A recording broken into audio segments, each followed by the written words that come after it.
Hey No. everyone, welcome back to another episode of Piece of the Pie. I have with me here BC. He is going to be giving us his Bitcoin analysis.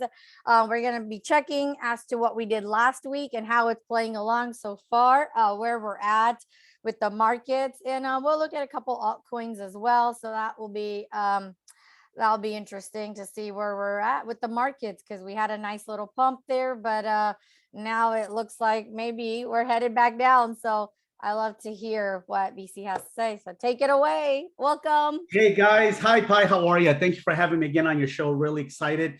Let's take a look at Bitcoin. Let me share my screen. I got my Bitcoin chart ready to go. Here we go. So we'll utilize the same chart that we've been using. I went to a smaller time frame, but here's a bigger time frame just to give you a little bit better perspective of where we're at. We're inside of that target box, guys, that we talked about, that we've been talking about for the past few weeks. But let me go down to the 12-hour time frame just to give you a little bit more zoomed in feel for what's going on. Now, we've had a really nice pump that started back on about 2 weeks ago, March 13th, and we've been stair-stepping our way up, the flag breakout all the way up. We've had the 9 EMA hold support.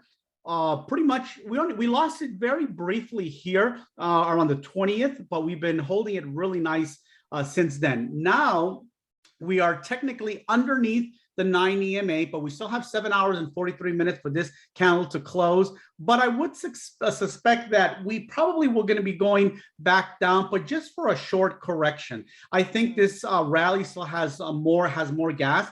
It's just that we've been going up for 2 weeks. So we can't expect up only, guys. I know everybody always wants to believe it's up only, never go down, but that's not the way the markets work. So right now, what I'm expecting when I look at the daily time frame and I look at the resistance that we had on the 200 EMA, and if we look left for a little bit, you can see where that resistance here and support on that 90 on the 200 EMA is pretty significant. So on March 27th, we finally broke through with a really nice candle with great volume that came through on the 200 EMA. So I imagine a back test would be what I would be looking for right now. I don't think we're going to lose this area here. We've got a couple of areas to pay attention to. One of them is the bottom of the resistance box, which could turn into new support. Another one is the 9 EMA.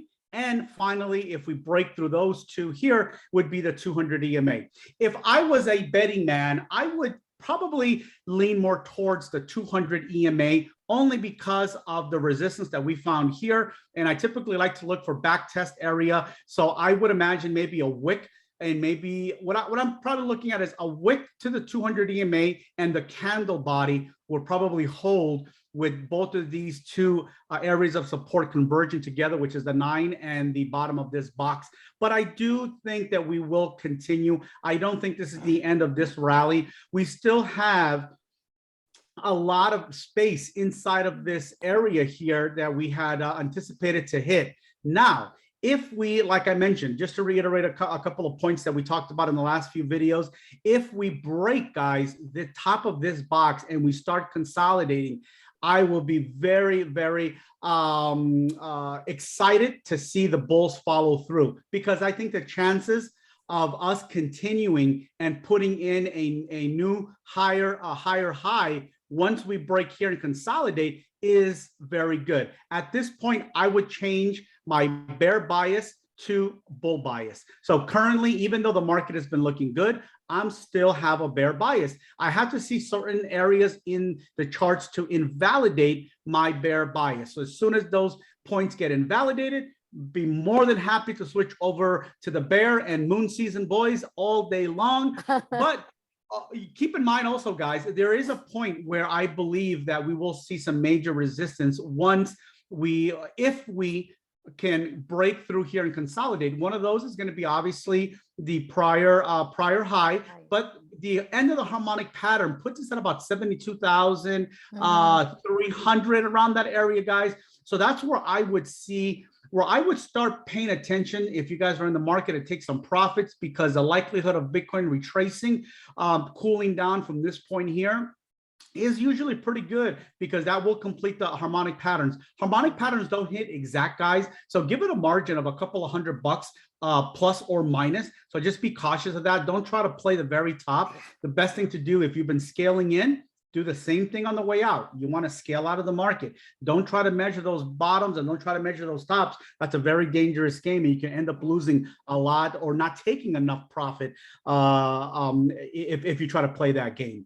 But other than that, guys, you know what? Let me touch on one thing. Here's the MACD. Now, the MACD is something that I like to follow. A lot of you guys know that I post the MACD quite often on my Twitter handle.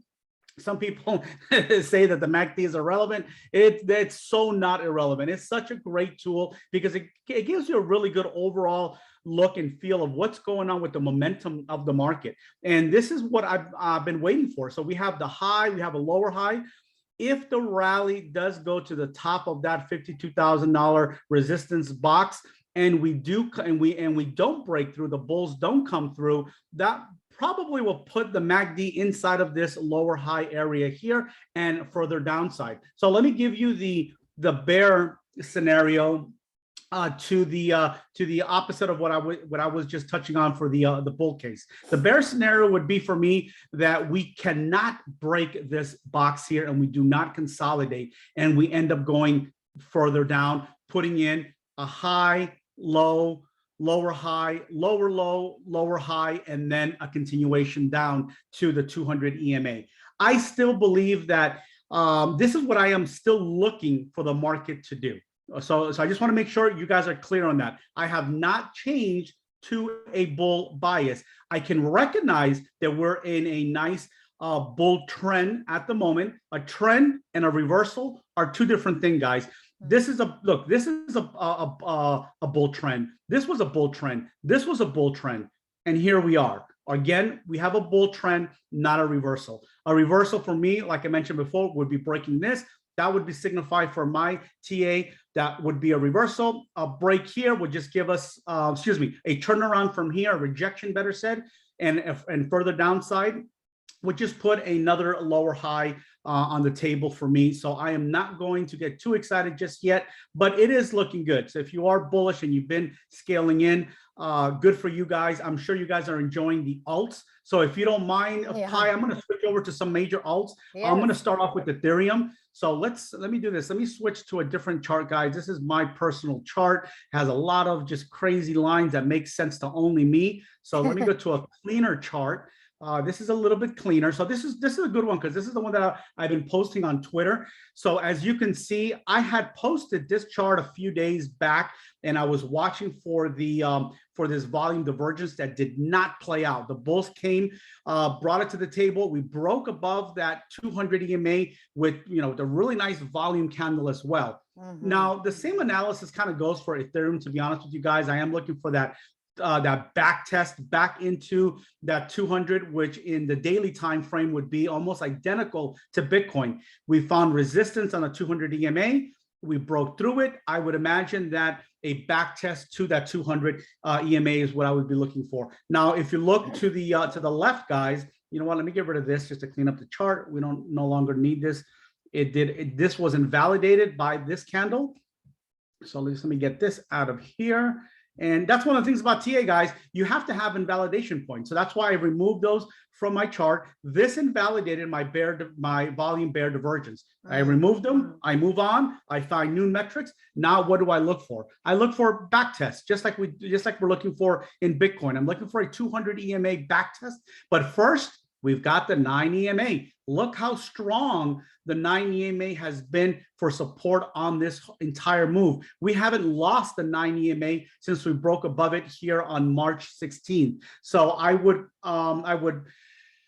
bet that we're going to stop at the 900 EMA. If we are going to go to the 200 EMA, I'm sure we'll stop here on that 9 EMA. And if you look left, guys, that's prior. Let me do this real quick. I don't want to flood the chart with too many lines, but if you follow this white line to the left, look at that. Resistance, resistance, support, support, support. So this 9 EMA has nice confluence with this support line. I'm going to erase it for now, guys, just so that we don't crowd our chart, and I will continue to use this chart for further TA on Pi Show, so we can all follow along. So if you guys been following from the very first episode, it's easy for you guys to follow along as we take this step by step. So right now, guys, I'm going to do this. I'm going to put an arrow, and I'm going to leave this on my chart for you guys.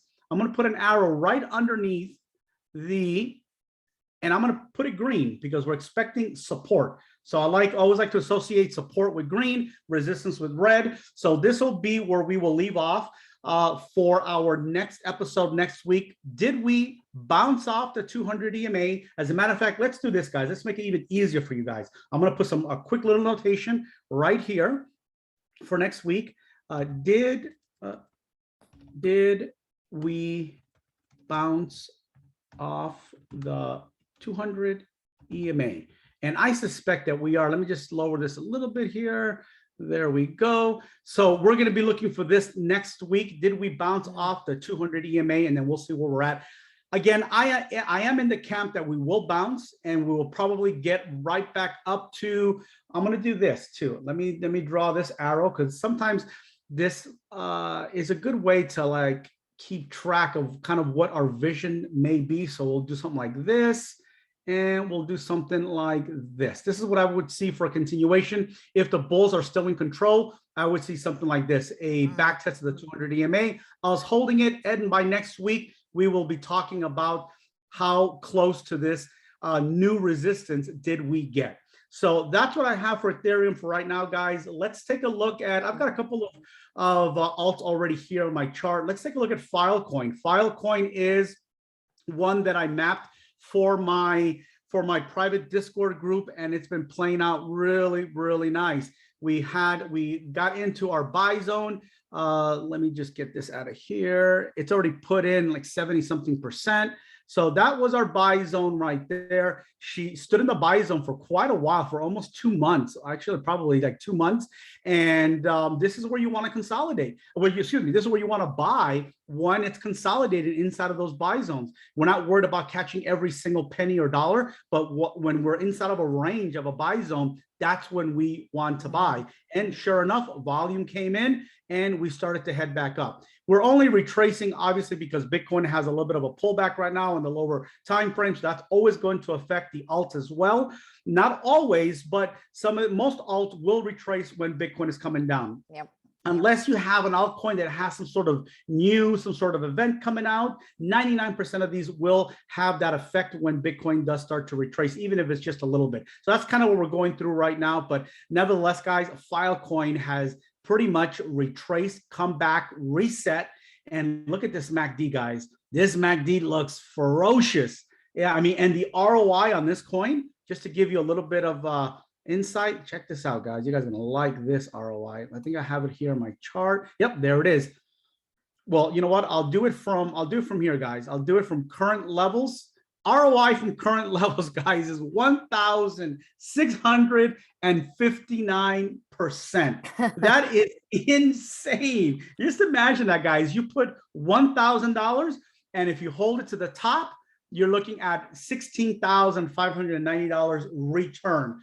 $10,000 will get you $165,000 return off of $10,000. That, of course, is if all the stars align, you're able to hold it, you have the patience, you have the confidence to hold it back to all-time high. That's where you would be seeing some of those profits for Filecoin. But again, I am leaning towards I am still bear. So for a bear scenario, guys, let me tell you what I'm looking at here. If indeed Bitcoin does put in that lower high, I would suspect that we could easily get to about the the white line, which is the 50 EMA, somewhere in there. And before we start coming back down into this buy zone, which still, guys, if you pay attention, if you look at, let me do this here. If you look at current price range, just till that 50 EMA, that's still 83% on top of the 71% that it already did. So It's definitely some really good numbers, and it's good to just have a small bag, guys, and just be cautious. Be alert where this resistance may take place, because this could be a good area for you to scale out some of those profits, secure those profits, or even put a stop loss and maybe 5% below this EMA and capture and lock in those guaranteed profits so you don't give it back to the market. Because a lot of times what people do is that they write it up and they write it all the way back down, and all those profits just disappear. So why not lock them in, rebuy it when it goes back down, and then write it back up again? That to me is the smartest move. Even if you're a long-term trader, nothing wrong with being a long-term trader, but there's also nothing wrong with taking profits along the way as your long-term trade plays out, especially when you have opportunities like this where we are still uncertain whether this is the reversal, this is not the reversal. Guys, look back on the charts. The summer months are never good for Bitcoin. Why do you think that this one's going to be any different?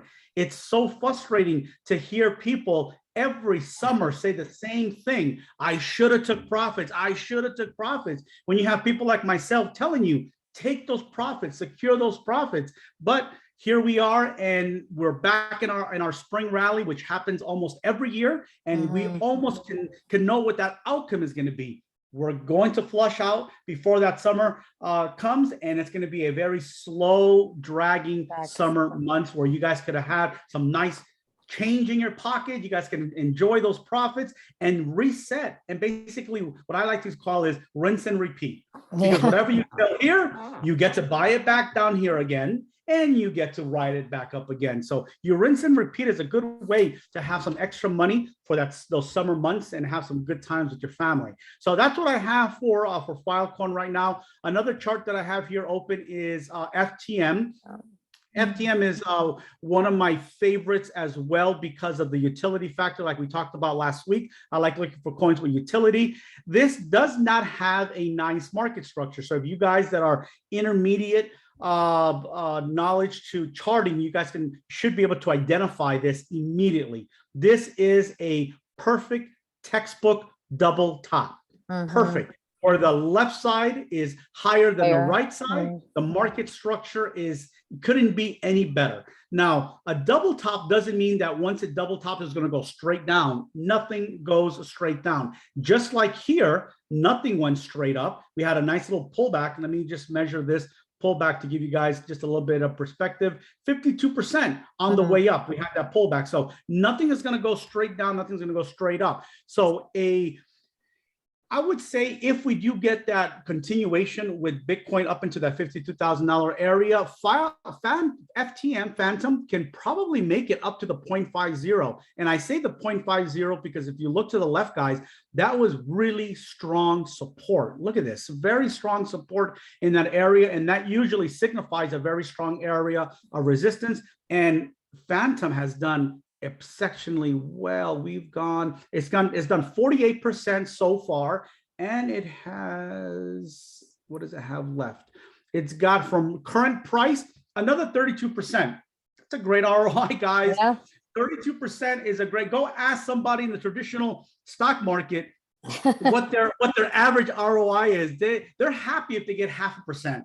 You know, so sometimes we get spoiled and we say 32%, that's not even worth our time. Guys, you can't do that because you can nickel and dime it and you can make yourself a lot of money, guys. 30% of return is definitely something to keep an eye out. And I think that if Bitcoin continues, this will continue. Now, here's something interesting, guys. Take a look at this. Look at that 9 EMA. You guys are going to hear me reference the 9 EMA a lot. In any time frame, it has the same type of power. I'm looking for support and resistance. Whenever the price action is below the 9 EMA, it puts a lot of sell pressure, a lot of down pressure on the price action. Same thing when it's above the 9 EMA, it puts a lot of support on that price action. So it allows it, you'll see it follow up until it loses it, and then you start seeing that retracement start to happen. Right now, technically, this is a bear trend. So we have a flag and we have the possibility of we have the pole of the flag, and this is technically the flag, and that's forming out, which is a bearish signal. Now, again, we could go all the way up to the 0.50 and then follow through on that bear bias that I have. But from here to here is a lot of opportunity that you guys can have. So even if you have a bear bias, there's always opportunities in the market to make money. And this is why we're here, because of that volatility. This movement to the upside after a long downside, a cycle, that's volatility. That's what we like. This is where we make our money. You don't have to catch the bottoms and riding all the way to the top just to make money. You can make money along the ways, whether it's playing it up, playing it down, whether it's shorting it, whether it's longing it. There's always opportunities in the market. So those are my three altcoins, guys, that I have ready for you guys. And don't forget, you guys are not leaving. If you have a chart, if you have an altcoin that you want me to take a look at, you have to leave it in the comments below on YouTube. We're not taking requests from Twitter. We're taking them from the comments you leave on this video on YouTube at the bottom. All you have to do is just put the ticker, nothing else. Just put the ticker, and we will, Pi will give those to me for the next week's video session, and I'll be more than happy to chart those for you. I'll give you some exit points, what I think may be happening for short or long term on those tokens. Just keep in mind, guys, I leave today. I'm going on a vacation. I'm going to San Jose, San Francisco, and Napa Valley, so I won't be back till next Wednesday. So I'll probably have limited. I don't think I'll be on very much on Twitter, but definitely leave those comments on YouTube, and we'll be back with Pi towards the probably middle of late to next week. Pi, we'll have another show for the audience. Okay, great. All right, Pi. Well, that's all I got for today, Pi. Well, I think that was amazing. We got a lot to learn here, and there's a lot of good points. And like you said, there is never a shortage of how to make money in crypto. That's for sure. You just got to devote your time and energy to it. Absolutely, guys. And guys, I had a comment a DM on Twitter, so I just want to explain. One gentleman said, "BC, I can't keep up with you. You're talking too fast." Guys, we have limited time. So you have to understand, I talk really fast to squeeze in, 3 alts on top of Bitcoin's analysis so we can give you more information. So if you need to, you can always play this back at a low speed. Yes. So you do have the ability, guys. If you click on the settings button, you could adjust the speed of the broadcast to half or 0.75. Mm-hmm. That'll slow it down so you can have time to keep up with what I'm explaining as far as the TA is concerned, as far as resistance and support. If you guys are trying to learn, I know it's difficult to follow someone who's talking fast, but you have to understand, guys, that we also have a limited amount of time that we're trying to get this done with. But I encourage you to lower the speed if you're trying to learn. That's a great way. And pause and open up your trading view chart too, and try to follow along and see where everything's at. That was what was helpful for me. So there's a lot of ways. Nothing's going to come super easy. You're going to have to devote a lot of time though. But you know what? You go to work 9 to 5 every day. So you devote time there as well. Nothing comes easy. Yep. Learning a whole new way of making a living is going to also take some extra time and dedication outside of work. Absolutely. I've been at it for 6 years and I still feel like I have so much more to learn. And that's one thing about this space. It's always advancing. It's always moving forward, and there's always new things for you to learn. It's great. It's evolving. Great. It's evolving way too fast. Yeah. As a matter of fact, talking about that, guys, we're going to do a show for you guys. We were talking about this a couple of days ago with Pi. We're trying to come up with some content for you guys. Yes. And we're thinking, me and Pi are really into DeFi, and we're new to DeFi. We've only been there about a year, a little over a year. And the amount of information in DeFi and the opportunities, guys, are amazing, guys. They're absolutely amazing. So we're going to start touching on that. I think maybe next week or the week after that, we're going to put together an episode on DeFi, tell you a little bit about how to navigate through the DeFi space and the opportunities of the DeFi space. The DeFi space is more than just trading, guys. For that, you go to the big boys, to the established projects. DeFi is about passive income. And I know you hear that on infomercials your whole life. You know, late at night, you hear about passive income. You're like, those guys are, it's a scam. There's no way. If it was that good, everybody would. That's what I would think. I'm very skeptical when I would hear those commercials. And my first thought was, if it was that good, everybody would be doing it. And now that I'm doing it, I'm living it, I'm in DeFi, I'm just like, I can't believe everybody is not doing it.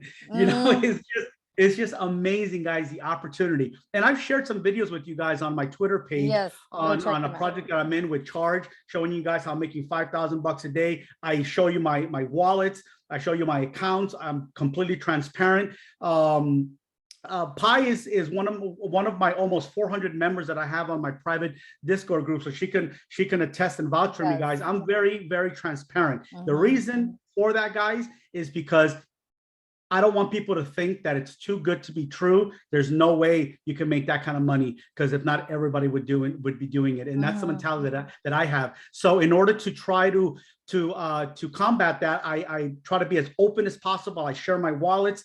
You know, we're in a blockchain, guys. So sharing my public address that doesn't put me in any harm, doesn't put me in a risk position where somebody can hack me. That's what blockchain is, guys. You kind of like an email address. Well, we all have our own public address that we can share. It's the address that we give to people when people are going to transfer money to us, or we're going to pay ourselves, whatever we're going to do. That public address is as safe as it gets. So it's not, as long as I don't give you my private keys, that's a whole different ballgame.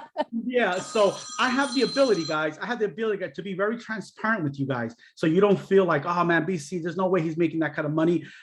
If you see my wallets, you pull it up. You can pull it up on the blockchain. You can see it for yourselves that I am not kidding. It's that good. We want to bring this. We want to bring a segment to you guys about DeFi. So give us a little bit of time so we can come up with a good roadmap on what we want to show you guys as far as DeFi is concerned, and hopefully you guys are interested as well. I've got some additional material that I will share with you guys when we do the show to help you guys at least get started. So we'll provide everything you need. The only thing you have to provide, guys, is the willingness to want to better yourselves. As long as you bring that to us, we will do the rest. Isn't that right, Pi? Yes, 100%. Excuse me. But, you know, don't expect anybody to spoon feed you. You also have to put in the work. Okay.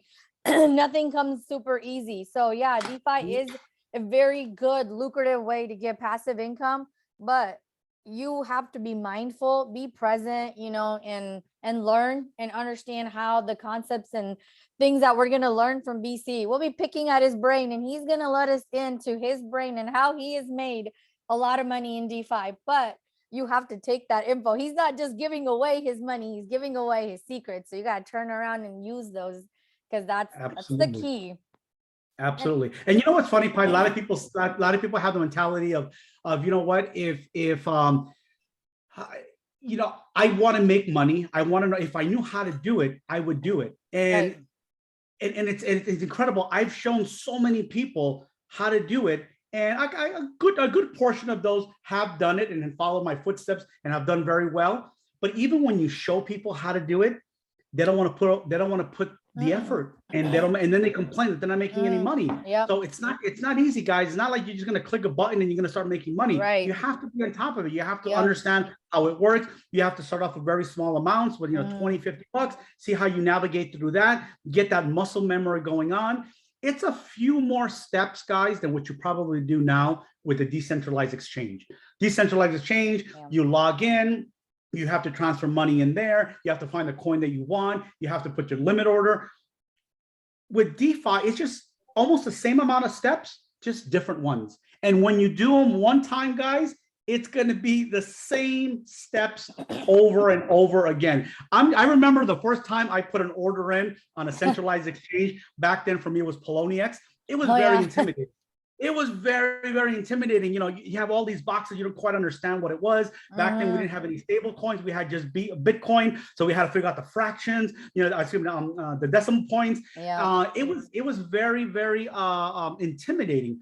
So when you go into DeFi, guys, it's no different. At the beginning, it's very intimidating. But after a couple of months in Poloniex, I would do it half asleep. I'd wake up at 2 a.m. Oh, there's my setup, and I would hit the buttons, go to sleep, no problem. same way. You guys are going to be navigating through DeFi the exact same way. And it's a supplement to what you guys are going to be doing here on trading. You can keep on trading, making money trading, but why not have the income coming in? If you have a bad day trading, guess what? You got money coming in. If you have a good day in trading, guess what? You got money coming in. When you're sleeping, are you making money trading? Probably not. You are with passive income because you're getting that check every single day. You have money in your account. So pay attention, guys. Hopefully next week or the week after that, we'll bring that episode to you guys. I'm really excited about it. I've got some good projects that I'm working with right now that I think you guys would be very happy with if you are willing to put in that time. Yes, 100%. Got to be willing. Nothing comes easy. Absolutely. Nothing good worth having comes easy. Let me rephrase that. That's right. That's right. That's right. All right, BC. Well, I don't want to hold you up. I know you got to get to the airport. I appreciate you taking the time today to come on and give everybody an update because we weren't going to have the chance later. So exactly. Thank you for having me again. Thank you so much. Of course. All right. Bye, guys. Have a great weekend. You too. Enjoy your trip. Thank you. Thank you. All right, everyone. So we're going to let BC go on his trip. We thank him so much for all the information he's always giving us each week. I hope you guys are following along because you honestly have no idea. There are people charging a lot of money for the information he is just giving to you guys for free. We're not charging you anything. This is to help you guys have a better future for you and your family. So I hope you're enjoying this series. I hope you're putting it into use, and we'll see you again very soon next week with another episode. Till then, have an awesome weekend. Enjoy yourself. And if you're going to be in Miami, I'll see you next week. Till then, bye. Bye, BC. Bye.